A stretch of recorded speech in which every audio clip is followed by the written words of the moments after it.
30년 일해도 집 한 채 살 수 없다는 사람들, 집이 곧 계층 척도가 되어버린 요즘, 시민들은 새로 출범한 윤석열 정부를 향해 내 집 마련의 꿈을 지켜달라고 호소했습니다. 오를지 떨어질지 알 수 없는 부동산 시장에 대한 시민들의 생각을 박상규 기자가 들어봤습니다. 사람들은 부동산 시장을 어떻게 예측하고 있을까? 떨어질 것이다. 집값이 떨어질 것 같아요. 주택을 수요로 하는 사람들이 자금 동원력이 만만치가 않을 거예요.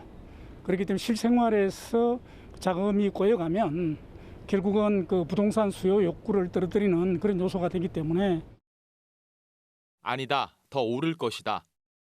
부동산은 조금씩은 오를 것 같습니다. 왜냐하면 인구는 그냥 정체돼 있지만 왜냐하면 요즘은 1인 가족들이 많아서 다 이렇게 분산하기 때문에. 전망은 제각각입니다. 한국갤럽이 향후 1년간 집값 전망을 설문해봤더니 오를 것이란 응답이 35%, 내릴 것 28%, 변화 없을 것 29%로 나타났습니다. 전문가들 역시 딱 잘라 말하기 어렵다고 말합니다.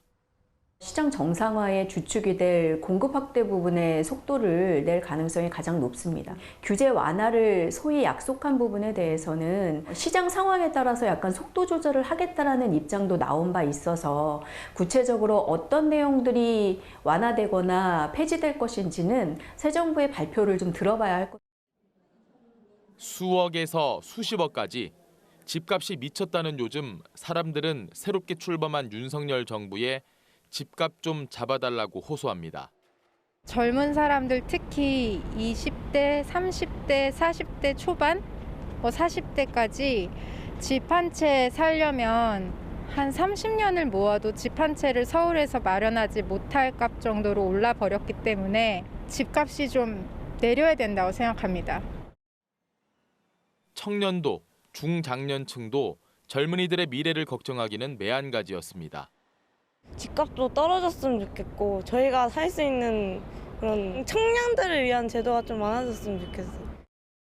지난 정부에서 너무나 부동산 가격이 올라서 일반 서민들이나 아니면은 젊은이들이 집을 구할 수가 없는 그런 상황이 있어요. 윤석열 정부에서는 우리 젊은이들이 결혼을 해서 좀 안정되게 주거 생활을 할 수 있는 그런 행복주택 이런 것들이 좀 많아졌으면 좋겠고요.